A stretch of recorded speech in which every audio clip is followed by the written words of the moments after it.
The most recognizable plane in the world is getting an upgrade. It won't be ready for another few years, but given all the discussions around it, we've got a pretty good idea of what to expect from the president's new ride. While Air Force One is a call sign for any jet carrying the U.S. president, it's usually the term used to refer to the pair of iconic blue and white Boeing 747 jets with the iconic eagle on it. News sources say Donald Trump actually negotiated the price down when he took office in 2016, meeting with the then CEO of Boeing at his resort. And while Trump will never get to enjoy the spoils of his deal, since the jet will only be ready in 2024, President Joe Biden will definitely get to revel in the luxury, even if it's only for a couple of months. Welcome back to our channel. Today we're going to look at the brand new Air Force One jet. If you haven't already, be sure to hit the subscribe button and hit the bell icon so you never miss a video from us. The typical lifespan of a commercial jet is around 30 years, which is how long the current planes have served American presidents. Currently, the aircraft being used as the president's own plane is the Boeing 747,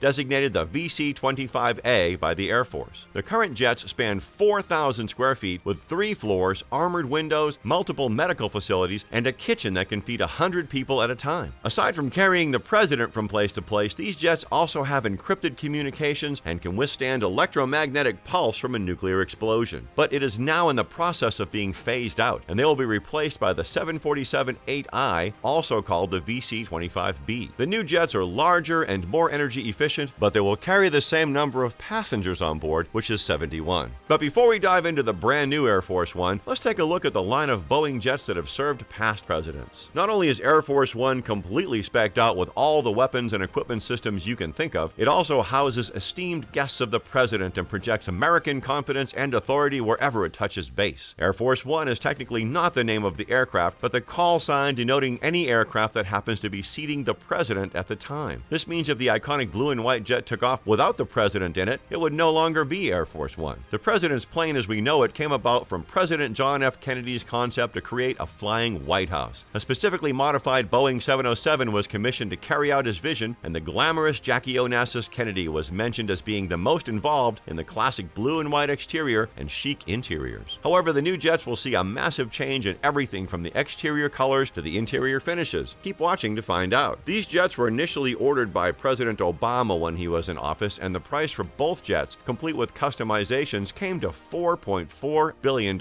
That's no small amount. Astounded by the number, Trump immediately canceled the order as soon as he came into the office and negotiated a better deal. He met with then Boeing CEO Dennis Muhlenberg to discuss options in his Mar-a-Lago resort in Florida. The agreement included 2 747-8I aircraft refurbished completely to turn it into a flying White House. That's right, the jets are second-hand. They were initially made for a Russian airline company that has since gone bankrupt, and now they'll be modified with equipment to support the president, including an external stair, large galleys, and of course a secure communication room. And from $4.4 billion, Trump brought the cost down to $3.9 billion, saving taxpayers a lot of money. He also confirmed that the classic white and blue color scheme of the existing jets will be changed to represent the red, white, and blue colors of the American flag. The model of the plane was put on display in the Oval Office for guests to see. Now that Trump has left, it's unclear whether the color scheme will remain, but that's a small detail compared to what's happening inside. Typically, a 747-8I private jet is the pinnacle of luxury air travel. While a plane like this is an indicator of wealth, this jet is an unmistakable status symbol and a popular choice amongst heads of state in Qatar, Kuwait, and the United Arab Emirates. And here's what we can expect the inside to look like. Designed by Cabinet Alberto Pinto, a French design firm, this 747-8I jet is no different than a palatial estate, with ornate staterooms, lounges, and large dining rooms. Truly a home away from home. The master bedroom is in the nose of the aircraft, directly under the cockpit and the quietest location on the plane. The master suite also includes a walk-in shower and a single vanity complete with a full mirror and sink. The main foyer of the aircraft divides the master bedroom from the rest of the plane and features a staircase leading to the upper deck. The iconic hump has a complete living room with bookshelves and a flat-screen TV, and behind that are the crew's quarters. Private office spaces and dining areas boast comfy recliner leather chairs and entertainment systems throughout, but the centerpiece of this luxurious aircraft is definitely the salon, with 3 couches, a coffee table, and vaulted ceilings. It's ideal for meetings or to unwind after a meeting. Of course, we can expect the jet given to Air Force One to be a tad different. While the features will remain more or less the same, there's no doubt the furnishings and finishings will be those fit for the President of the United States. So far, we know that the President's plane will be outfitted with General Electric's modern jet engines, which are much more advanced than what the current Air Force One jets have. These new engines planes will be more fuel efficient, saving taxpayers a whopping $1.9 billion in fuel. These planes being stripped and put back together in San Antonio, Texas, will also have electric power upgrades, a mission communication system, and a fully equipped medical facility. The new VC-25B will also have a range of 5,900 nautical miles, allowing the Air Force to reach any populated city in the world from Washington without stopovers. As impressive as that might sound, we must admit that the current jets have it better. They actually have unlimited range thanks to their capability to refuel mid-air. However, the feature to refuel while mid-flight has never been used, which is why the function has been dropped for the 747-8i. And as part of its advanced security systems, the new plane will also be equipped with chaff and flare dispensers that will enable it to evade missiles. The last upgrade to this plane was during the Reagan administration and was completed in Bush's term, costing $660 million. Though the costs were initially fixed at $3.9 billion when Trump and the Boeing CEO finalized the deal, it seems prices will climb once the finishing touches are added. Plus, the initial deal did not include an essential item, the instruction manuals. Now, that shouldn't cost much, should it? Well, the new manuals for the Boeing 747-8i come to a jaw-dropping $84 million. It will hold VC-25B specific information across over 100,000 pages, with details from Boeing as well as all the subcontractors. What's more, the manuals won't be finished until January 2025, a year after the planes will be finished. New costs keep coming up, in fact, that were not negotiated in the initial deal. It turns out $3.9 billion covered the expenses of the airplanes and extensive modification work. An additional $1.4 billion will be spent on testing the plane, spare parts, adding support equipment, and training the staff. Costs climb further when you factor in the construction of the new hangar at Joint Base Andrews outside Washington, D.C. All of that and more combined comes to close to $5.3 billion. While the cost for the manual may seem excessive, it's actually in line with the cost of technical manuals for other kinds of military weapons and equipment. The P-8 Poseidon Structural Repair Manual, for example, cost $31 million, and that was just to update one section of the manual. Another factor that makes them so pricey is that it needs to be kept secret. So military system documentation tends to run on the more expensive end. Boeing has its 747-8i manuals for print on their website, and at 126 pages, it's an easier read than the 100,000 pages Air Force One will have to deal with. And unlike the VC-25B manuals, those are free to download. The cost of any work being carried for Air Force One is quite high, since it's all customized and the people working on it have high security clearances. For example, replacing the old refrigerators in the current Air Force One would have cost $24 million had the project not been scrapped. The new Air Force One is also expected to have the same 30-year lifespan, and if Boeing decides to discontinue the 747 line altogether, this may well be the last jumbo jet any president will have. What do you think? Let us know in the comments down below. If you enjoyed the video, hit the like button and check out similar videos over on the King Luxury channel. Thanks for watching, and we'll see you next time.